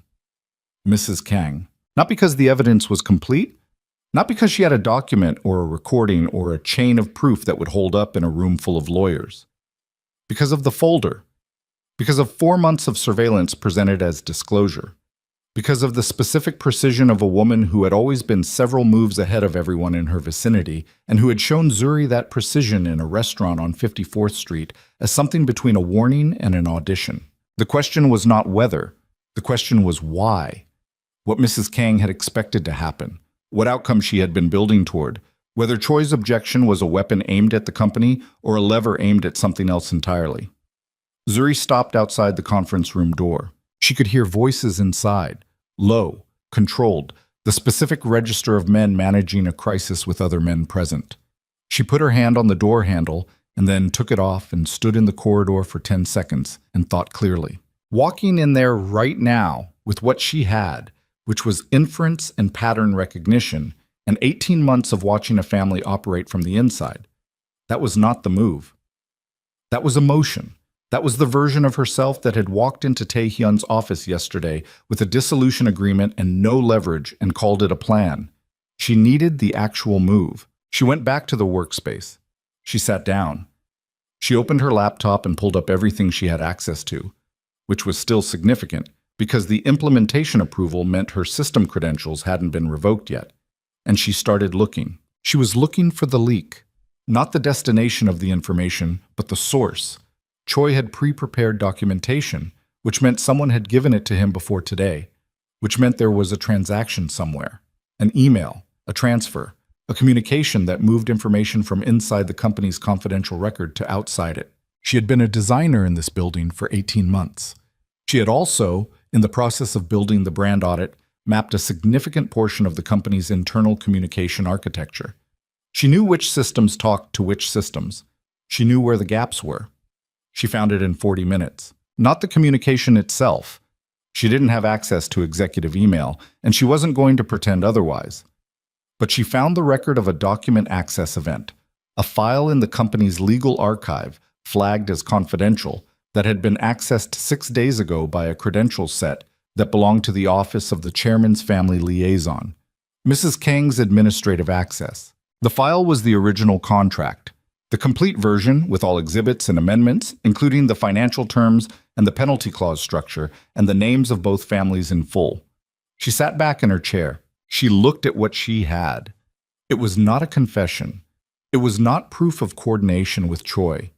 It was an access record showing that the file had been opened, which a competent lawyer would argue was entirely legitimate, given Mrs. Kang's retained authorities. But it was a thread. And threads, if you pulled them from the right angle, sometimes unraveled things faster than direct confrontation. She printed the access record. She put it in her portfolio with the presentation materials. She stood up and she went back to the conference room, and this time she knocked twice and opened the door without waiting. 3 people inside. Tae-hyun at the head of the table, the board chair. A man named Woo, 60s, with the exhausted look of someone who had been managing institutional crises for decades. And Daniel, standing near the credenza with a tablet and an expression of controlled alarm. All 3 looked at her. "I need 5 minutes," she said, to Tae-hyun specifically. Woo started to say something. Tae-hyun held up one hand, minimal, not aggressive, just a gesture that meant wait, and looked at Zuri. His face was controlled in the way it was controlled when he was carrying something significant and had decided not to show it. She had learned to read the specific texture of that control. "Give us the room," he said. Wu looked at him, looked at Zuri, stood with the deliberate movement of a man registering his objection through posture rather than words, and he and Daniel left, and the door closed. She put the access record on the table. He looked at it, picked it up, read it. His expression didn't change, but something in the room changed. A shift in pressure, slight, the way the air changed before weather. She gave Choi the contract, Zuri said. Yes. His voice was quiet. You already knew. He set the record down. I suspected. I didn't have documentation. He looked at her. Where did you find this? The brand audit gave me a working map of the internal communication systems. I know where the archive logs are stored. She sat down across from him, not because she needed to, but because she had been standing for 4 hours and her legs were done negotiating. Tae-hyun. Why would she do this? She got what she wanted. The arrangement is in place. The contract conditions are being met. She has everything she pushed for. Why activate Choi? He was quiet for a moment. He turned the access record once in his hands, and she watched his face and saw the thing she had seen on the rooftop in her mind. The tiredness, the weight behind the control. And this time it was closer to the surface than it had ever been. Because she doesn't want the staged arrangement, he said. She never wanted the staged arrangement. He set the record down flat. She wants the real one. She activated Choi because she believes that if the company comes under enough pressure, if the board approval is vacated and the brand project collapses and the ethics complaint creates enough noise, I'll have no choice but to formalize the engagement immediately and permanently in order to stabilize the situation. The contract fulfilled completely, not in stages. No dissolution at the end. The room was very still. She engineered the crisis, Zuri said, to force your hand. She's done it before. With other situations. Other decisions. He looked at the table. It's how she operates when she believes I'm being, as she puts it, sentimental. Zuri thought about the restaurant, the folder on the table positioned in the neutral space between them. I'm not doing that. I'm showing you the landscape. She thought about the particular quality of the older woman's attention. Sharp, patient, always 3 steps ahead. She thought about the word practical, which Mrs. Kang had used twice, and which meant something different in her vocabulary than it did in anyone else's. She knows I figured it out, Zuri said. Probably. He looked up. She would expect you to. And she knows you know. Yes. So what happens now, Zuri said. Because from where I'm sitting, Choi's objection is still filed, the ethics complaint is still active, and we have an access record that shows who sourced the leak but doesn't prove coordination. Your mother's lawyers will argue legitimate access all day and into next week, and they won't be wrong. She pressed her hands flat on the table. I need to understand what you're going to do. He looked at her for a long moment. I'm going to dissolve her authorities, he said. Today. The retained legacy access, all of it, across every system and every legal structure. I told you yesterday I was planning to. I'm going to do it now, in writing, with the board chair as witness, which removes her standing to have made the access in the first place and retroactively delegitimizes any action taken on information obtained through that access. He paused. Including Choi's objection. She looked at him. That's aggressive. Yes. It will damage your relationship with her. Yes. She searched his face for the thing she wanted to know. Whether this was a calculated move or something else. Whether he was managing a crisis or making a choice. The difference mattered. She had spent 18 months learning to read him, and she needed the reading to be right. What she saw was not calculation. What she saw was a man who had made a decision that had been coming for a long time and had been waiting for the moment when the cost of not making it finally exceeded the cost of making it, and had found that moment here, in this room, with this particular weight on the table between them. Okay, she said. I'll need an hour. I'll be here. She started to stand. He said her name, Zuri, and she stopped. After, he said, the rooftop. If that's still... It's still, she said, and she left him to the work. The hour was closer to 2. She spent it in the workspace, drafting implementation notes for the brand system with the focused calm of someone who has been through the worst of a day and come out the other side still standing. Jiyeon appeared at the door at one point, looked at her, looked at the notes on the screen, said, Choi withdrew the objection, with the same precise economy she brought to everything, and then looked at Zuri a moment longer than usual, not asking a question, not offering commentary, just acknowledging something, and left. The ethics complaint was retracted 40 minutes later. Daniel sent her a single-line message. Board approval stands. Implementation confirmed. She read it twice. Then she saved her notes, closed her laptop, and sat for a moment with the quiet. It didn't feel like victory. She had expected it to feel like something larger, the release of 18 months of maintained tension, the end of the double life, the resolution of the contract that had been hanging over her family since before she was old enough to understand what contracts were.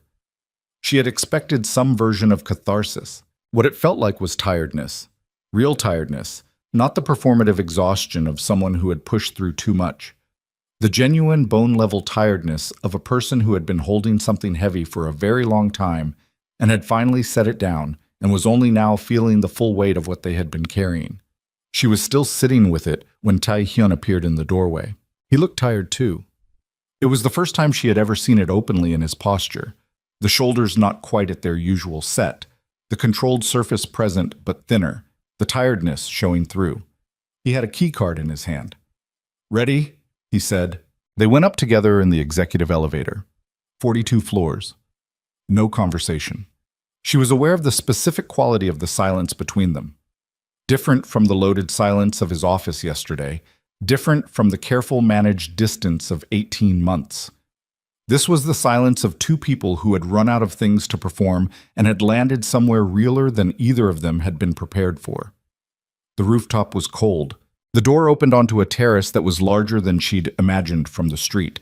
A sweep of dark concrete and low plantings, the building's mechanical systems a low hum behind the far wall. The city spread in every direction below them in its full November brilliance. The lights of Manhattan at night were not beautiful in a gentle way. They were relentless, excessive, the city making its ongoing argument that it existed and mattered and was not going to be quiet about it. She walked to the railing. She put her hands on the cold metal and looked out and breathed the cold air and let the tiredness be what it was.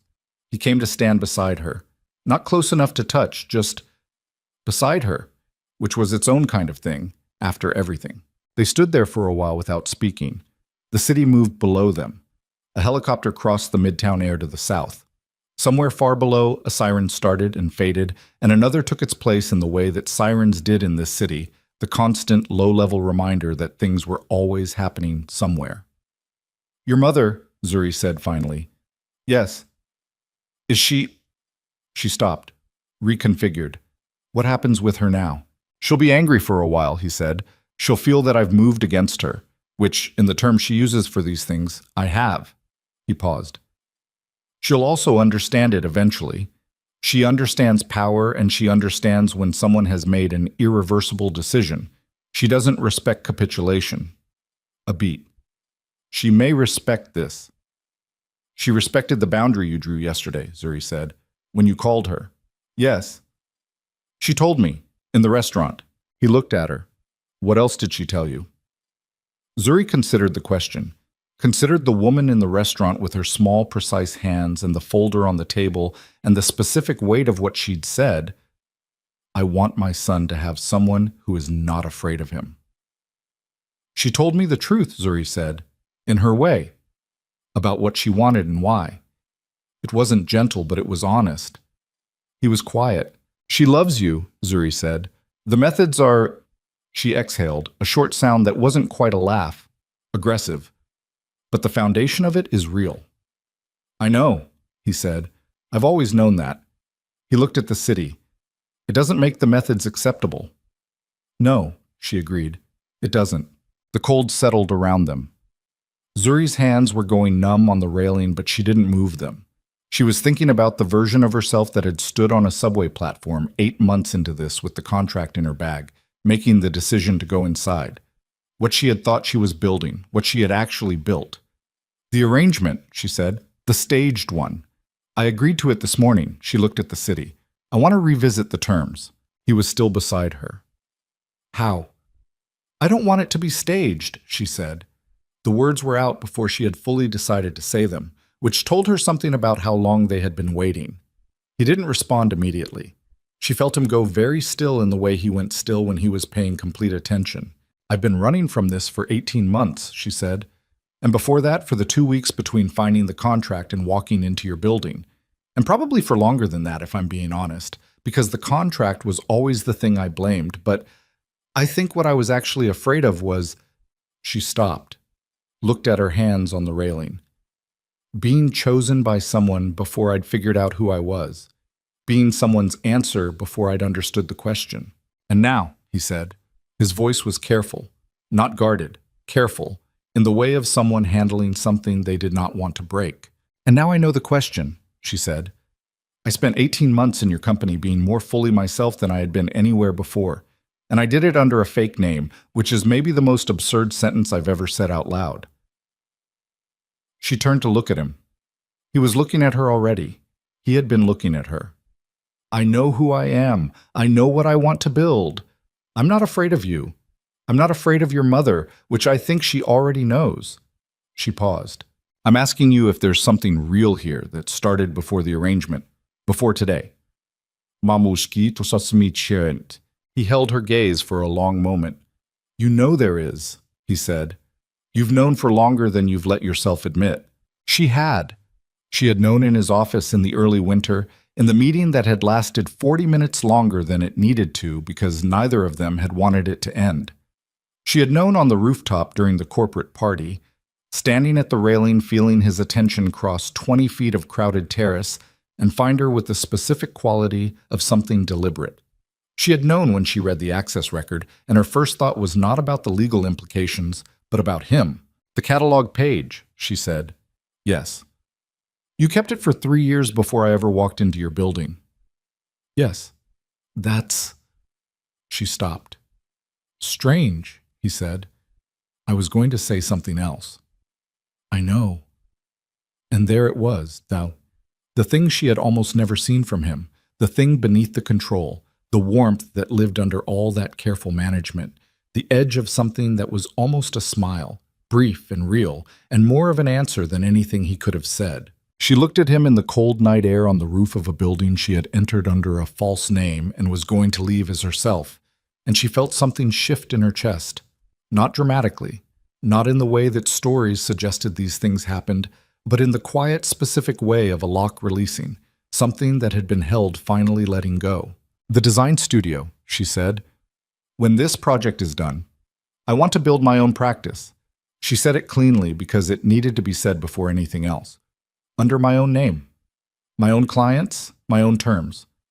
That's not negotiable. I know, he said. It never was.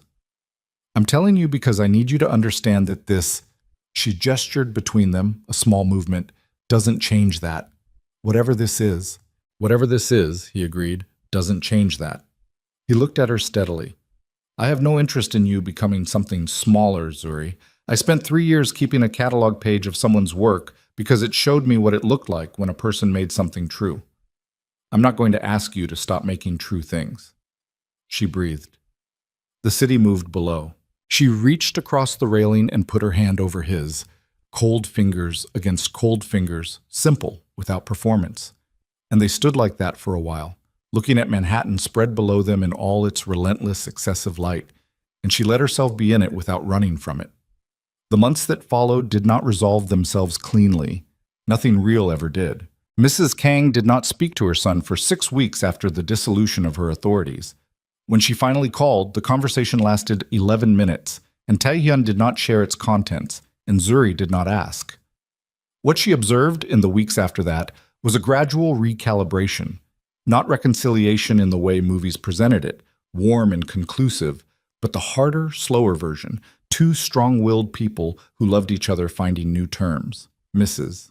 Kang attended the brand system launch event in December and did not speak to Zuri directly, but stood in front of the identity display for 4 minutes, which Ji Yeon clocked with the precision of a person who tracked significant things and said afterward, with her characteristic understatement, that 4 minutes was a long time. Choi resigned from the board in January. He cited personal reasons. Nobody who had been in the conference room believed that. The brand implementation ran 7 months, longer than projected because real things always ran longer than projected because organizations resisted change with the specific stubbornness of entities that had survived by remaining consistent and did not trust, at a cellular level, the instruction to be different. Zuri fought for every element of the system with the focused precision of someone who understood that good work required protection. She fought in meetings and in emails and in one very direct conversation with a subsidiary director who had decided unilaterally to revert to the old logo system, in which she laid out the contractual terms of the implementation agreement in sufficient detail that the director did not make that choice again. Jian told her afterward that it had been impressive. Zuri said it had been necessary. Jian said those were often the same thing. She moved out of the Crown Heights apartment in February, not because she needed to, but because she had been there for 3 years, and it had been her hiding place, and it no longer fit the shape of her life. She found a space in Bed-Stuy with better north light and room for a drafting table and a small meeting area, and she signed the lease under Zuri Bennett Studio, which was a name she had written in a sketchbook once and then crossed out because it had felt presumptuous and now did not. Her relationship with her mother required its own separate reconstruction. Margaret Bennett had known, on some level, that the letter existed, that the activation was possible, and had made choices about what to share and when that had cost Zuri time and security and the particular kind of trust that was hardest to rebuild. They had 2 very difficult conversations about this, the kind that left both of them depleted and said things that were true and that neither of them had said before. Her mother was not a villain. Her mother was a woman who had been frightened for 15 years and had managed her fear the way frightened people managed it, which was imperfectly and with too much silence. Zuri did not forgive easily because she was not built for easy forgiveness. She forgave because her mother was in the picture she was building of her life, and she was not willing to leave that space empty. By spring, the studio had 3 clients. By summer, it had 7. By the time she sat down to take stock of it, she was doing the work she had imagined doing in the abstract for years, the kind of work that required the whole version of her, the one that was not performing and not hiding, the version that had been trying to get out since before she walked into a building under a false name and accidentally built something real. Taehyun came to Lisbon in April. She had not planned Lisbon specifically.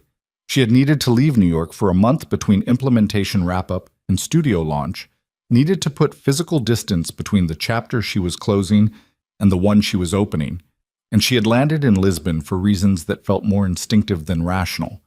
The light, the particular quality of a city that had survived centuries of pressure and still faced the ocean without apology. She stayed for 3 weeks and worked in a cafe near the Tagus with her sketchbook and her laptop, and nobody who knew her name.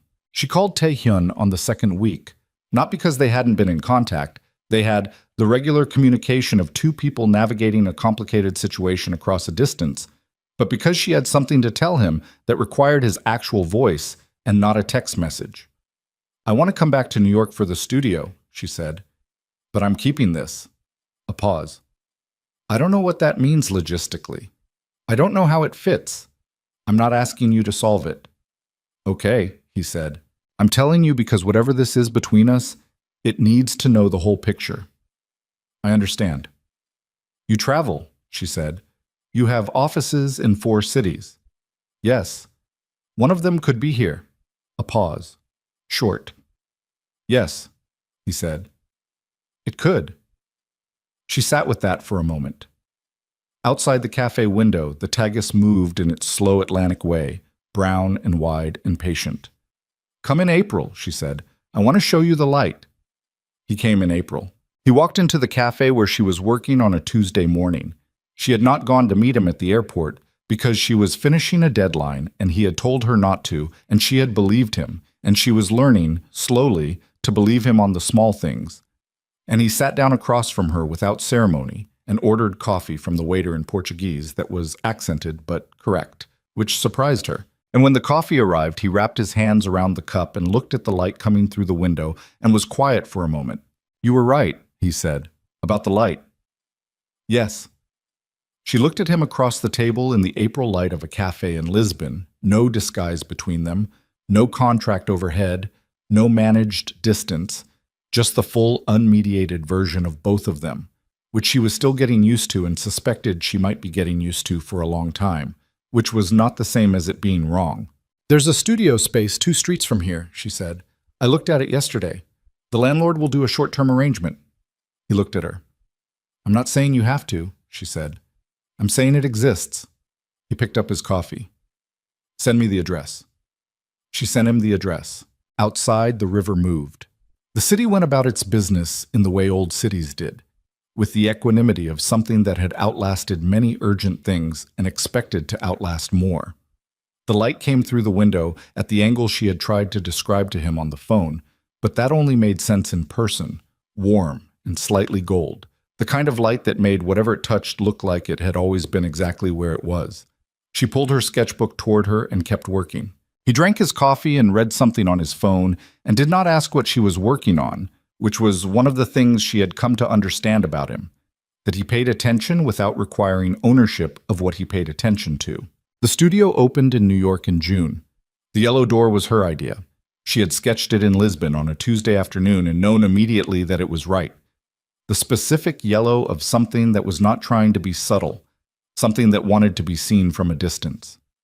On the door, in clean black letters, Zuri Bennett Studio. She stood in front of it on the morning of the opening and looked at her name on the door and felt something she did not have an exact word for. Not triumph, not arrival, because she had been arriving in stages for months. Something quieter. The particular feeling of a thing that had been imagined for so long finally becoming solid, taking up actual space in the world, casting an actual shadow. Her mother came to the opening. Her brother Marcus came, and her youngest sister, who was 17 and stood in front of the identity work on the studio walls with the specific quality of attention that Zuri recognized as someone seeing something they hadn't known they could want. Tae-hyun came. He stood near the back of the space during the opening with the particular quality of presence he had in rooms, there without requiring acknowledgement, watching without performing the watching. She caught his eye across the studio once, in the middle of a conversation with a client she was trying to close, and he looked at her with the expression she had first seen clearly on the rooftop, the warmth under the management, the thing that had been there since before she knew his name. She held his gaze for one beat and then went back to the conversation, which was the right choice, and he knew it was the right choice, and that knowing was its own kind of thing. Later, after the clients and the family had gone and the studio was quiet, he stayed to help her move the furniture back to working position. The chairs and the display easels and the table that had been shifted for the reception. And they worked in comfortable silence for 20 minutes, the studio taking back its working shape around them. When it was done, she stood in the middle of the floor and looked at what she had built, the walls with the work on them, the drafting table by the north window, the yellow door, the name. "It's right," he said, not performing certainty, just saying it because it was true. She looked at the door. "Yes," she said. Across the ocean, in a drawer in an office on the 31st floor of a building in Manhattan, a torn catalog page with a worn fold line sat where it had always sat. A record of the beginning of a thing that had taken 3 years and 1 very long year and a Portuguese cafe in April light to become itself. The contract was gone. The disguise was gone. The fear was gone. What remained was not simple, because nothing real was simple, and she had stopped wanting simple somewhere around the 3rd month of being Rory Blake, when she had realized that the life she was building under a false name was more fully her own than anything she had built before. She picked up her sketchbook from the drafting table. She sat down. She began.